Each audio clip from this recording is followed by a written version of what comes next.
Welcome back to Trapani's Choice Married at First Sight Special Edition. I'm Nick Trapani, stand-up comedian from Melbourne, and I'm going to be covering all things Married at First Sight. I started this little journey, you'd call it, about 3 weeks into last season airing. I put out a little skit on social media, and I couldn't believe it just took off.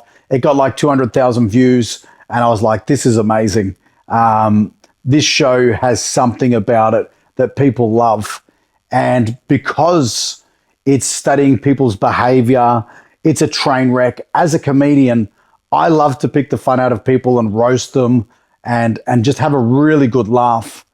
But what I didn't expect was that it would have contestants reaching out to me, their friends reaching out to me, and the comment section in my videos went wild with everyone giving their opinion. And I think that's what life's about. So although I like to have fun, and if you watch my content, you will see that I will pick the most dramatic moments and have a laugh and pick on people.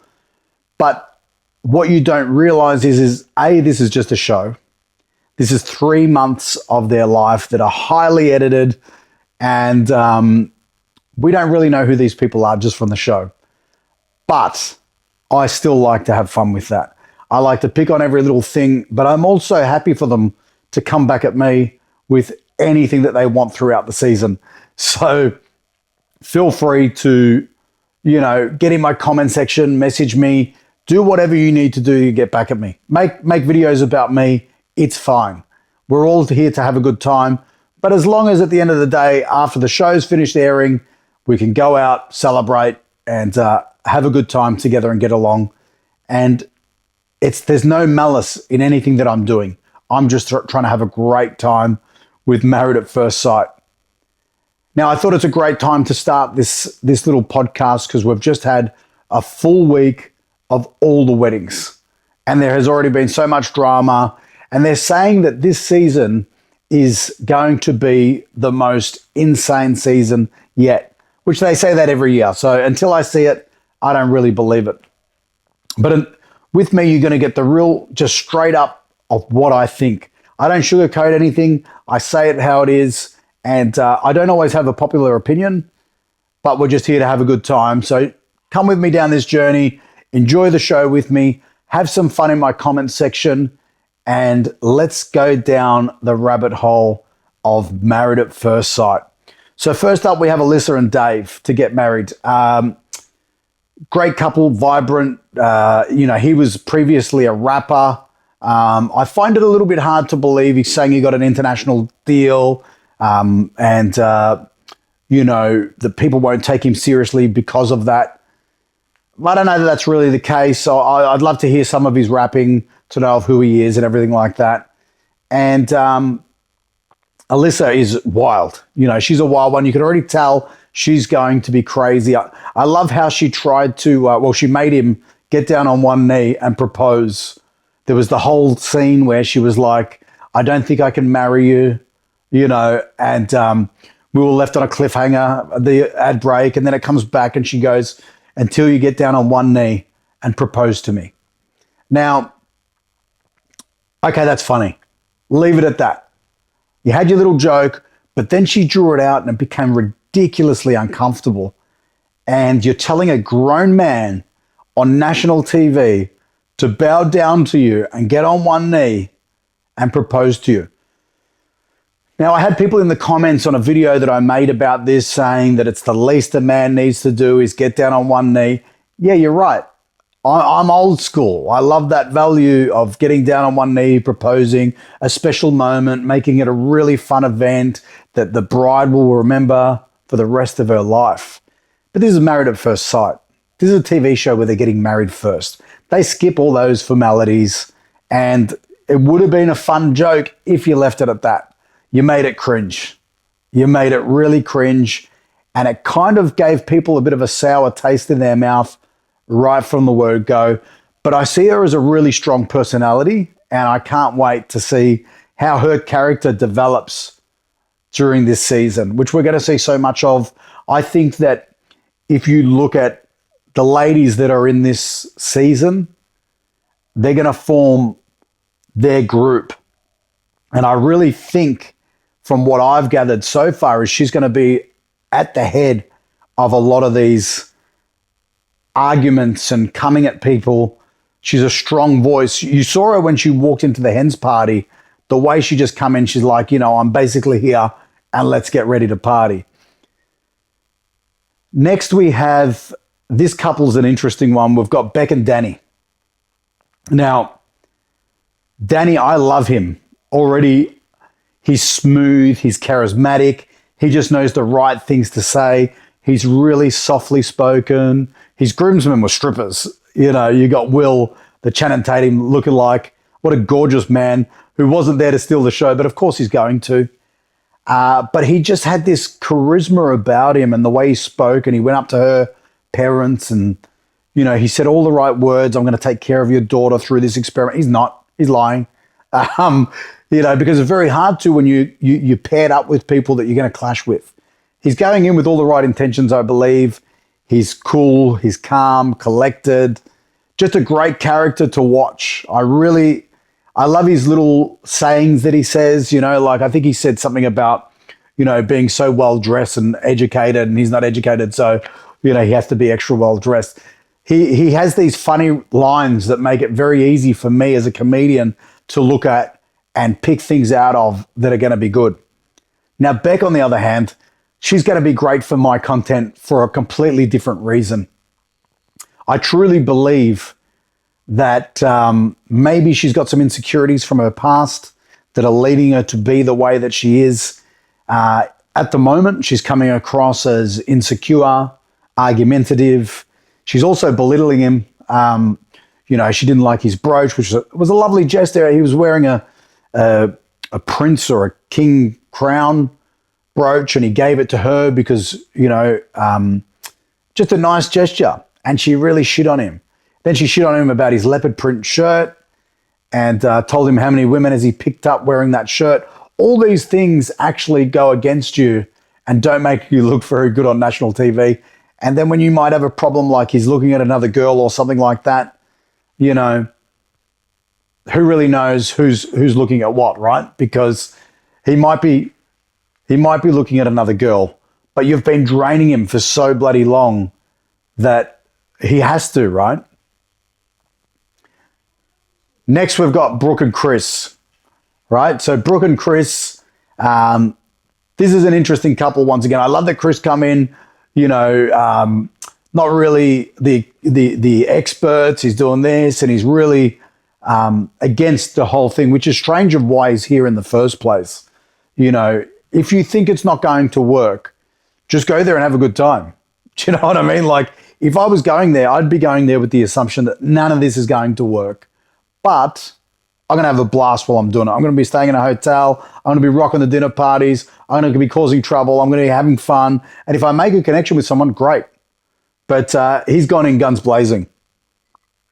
And I think there's going to be some controversy about him as well, because supposedly he gets kicked out of the experiment early due to off-screen events or something like that.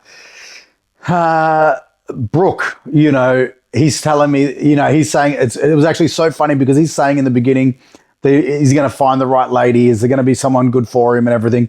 And then Brooke walks down the aisle and, my God, gorgeous model, takes his breath away. And you can see straight from there, his insecurities start again. And I really like him. I know that it's sort of like, he's come out and he said a few things on the advertisement and stuff like that about what type of girl he likes, and he's quite outspoken. But I think some of these, I don't want to keep saying insecurities. I don't know the guy, but I feel like he might be dealing with some stuff that, if he just let that guard down, he's a funny guy. He's a fun guy. Footy player, loves footy. And his groomsmen, or one of his groomsmen, was quite funny as well. You can see that he's got people around protecting him. But Brooke, I don't know if they'll have a connection. She's a model. It depends on what her expectations are and what she wants out. So we'll see how they go. But they're saying at the moment they're getting along, but I don't think so. I don't think so. All right, Gia and Scott, bombshell couple. right? There couldn't be more surrounding this couple if they tried. It's funny how this show has a way of really getting people before the show even starts, liking a character or disliking a character, right? So Gia is already controversial person in the show. I believe they're making her out to be a villain, which is funny because on paper, she's a social worker, she's a mother, and all these things that aren't really villain. But you could say blonde hair, fake tits, and tattoos, right? So you can use that as a thing to make her look more like the villain in the show. Now, she's married to Scott. I like this guy. You know, he's got 4 businesses. He's up early. He doesn't drink, or he might drink. I don't know. He's got a beautiful car that, feel free to pick me up in your car and take me for a drive when I'm in Queensland. Drive me to my gigs, whatever you want to do. When I've got shows up there, I'll definitely hit you up, Scott, for a ride in that car. But I like these two together. I don't think it's going to work because I feel like the drama that she's going to have with some of the other ladies or other contestants, because I don't think she's one to not say it how it is. And that's what I believe will get into the way of these two. But there's chemistry there between them. I always find it funny with this show, they did it last season with Athena and Adrian, where they make out as if having a child is a negative thing and will he accept me for having a child? It's bizarre because especially in this day and age, it's quite common to be dating someone that has a child and you're actually making it feel like for other people out there who might start dating someone with a child, you might make it feel like maybe there's something wrong with it, when it's just normal. It shouldn't even be a thing on the show. You got kids, it doesn't really matter. Who cares? Let's get to know who you are on the experiment. If it works out, great. Then out of the show, then you're going to introduce them to your child.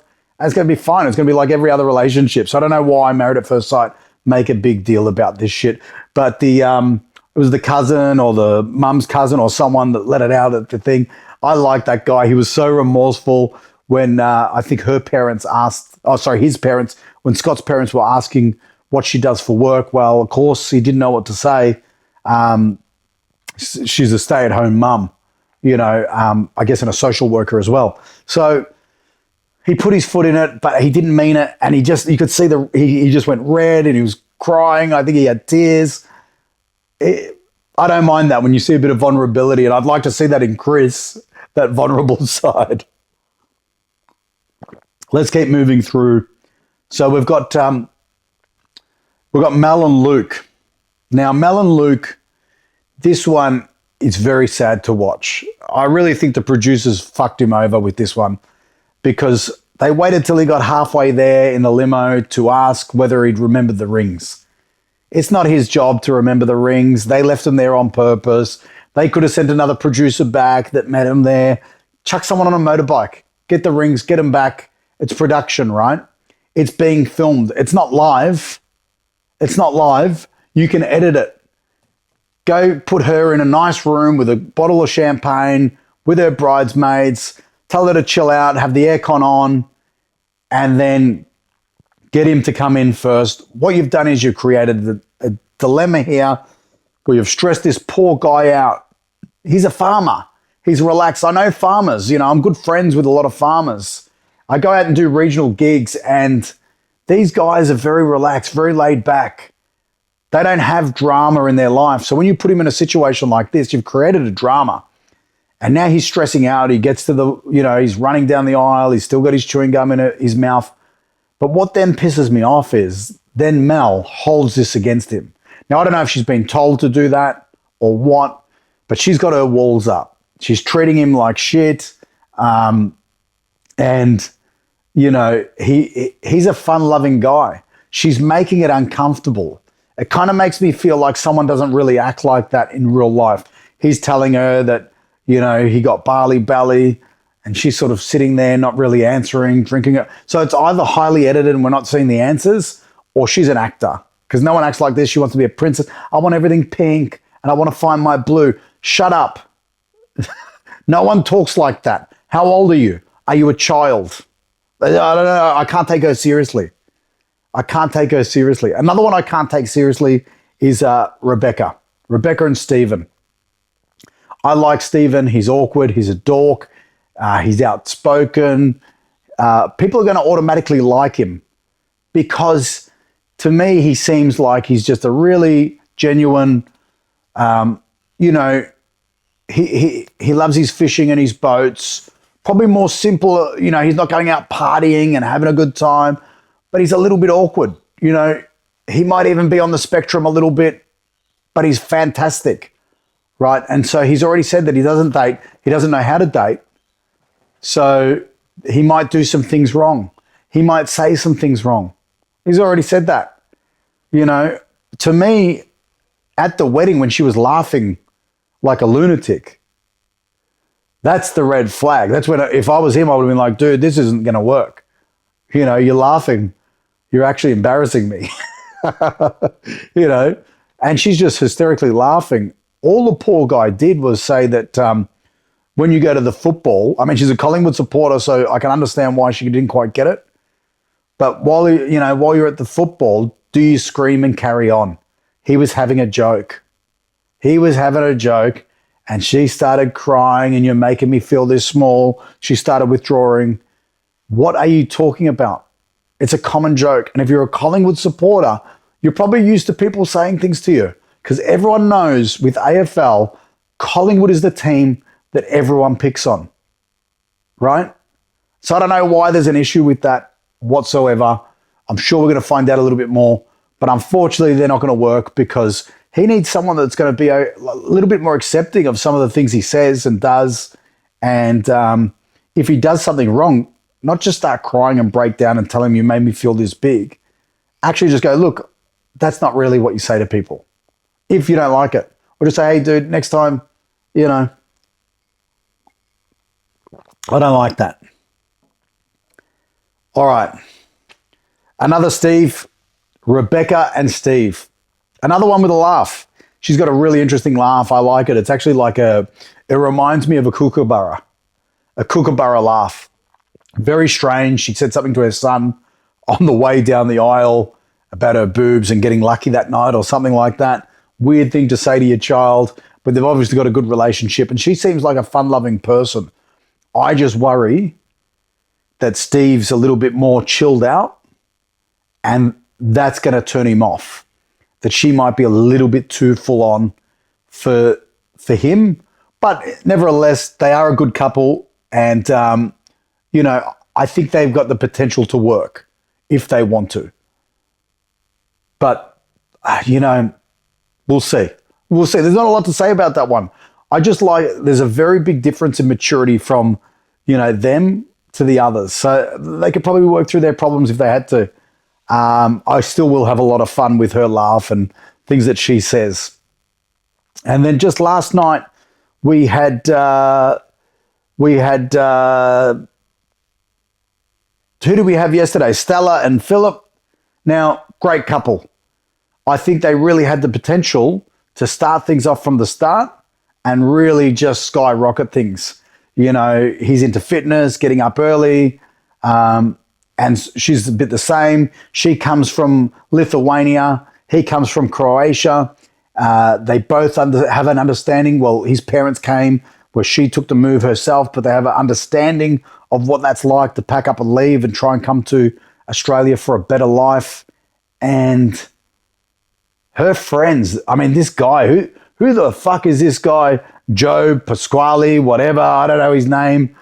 Like, settle down, man. You want your 5 minutes of fame, you step it in, you're having a go at him for not drinking, which is fine. You don't know everyone's story. They made a big deal about him not having the shot of vodka. Relax, put some water in the glass, pretend it's vodka. It's not even a real marriage. Like, it's a show. And then, you know, then her friend came at, the lady came at him as well about his online business and is he just here for that because she's here for the right reason. The reason why she doesn't have a partner is because her friends are assholes. and they're making it all about them instead of just enjoying the day and see how things are. You know what? When they go on their homestay and you get to hang out with them like that, then ask him, see how it goes. Not on the wedding day. You've ruined the wedding day and you've tried to call him out and make a mockery of him. When he just seems like a nice, genuine guy who's passionate about what he does. And let me tell you, as someone that's into fitness and health and fasting, I'm passionate about it too. I don't drink anymore. I got my reasons for not drinking. I might have one or two. I probably would have had the shot there. But if I didn't want to, I wouldn't. All right? Simple as that. And if you make me, then I'm not going to do it. All right. Julia and Garrison are our last couple to get married. Now, we didn't know whether she was going to be with a man or a woman because she's bisexual and, you know, they sort of left it to the last minute. He had this look on his face when she told him, which was of complete and utter shock. I don't know why. Maybe they edited it like that. He's saying he's cool with her sexuality, but they seem to get along really well during the whole wedding, the photos and all that, and at dinner. So let's see where that relationship goes. He seems like a cool guy, really chilled out. He says all the right things. I like the way he sort of acted when he was around all the family, and, you know, he seems quite confident in himself. And so there's not really a lot for me to pick on with that one. And if I do, I'll get cancelled. So we'll tread lightly around that one. But I really appreciate everyone watching my content, commenting on my videos. Please give me a follow, subscribe to my YouTube channel. Please follow me on Instagram, TikTok, and much love. And I'm going to be putting out this each week, a podcast, plus you'll get content every single day of Married at First Sight. So I hope you enjoyed this episode. The first one back, it's going to take me a little while to get into it because I haven't done podcasting for a while. One-on-one with just me and you guys behind the camera, having a laugh. But thanks for watching. Please leave a comment below. Tell me who your favorite characters are on this season already, and let's see how they go throughout the season. Thanks for watching. I've been Nick Trapani.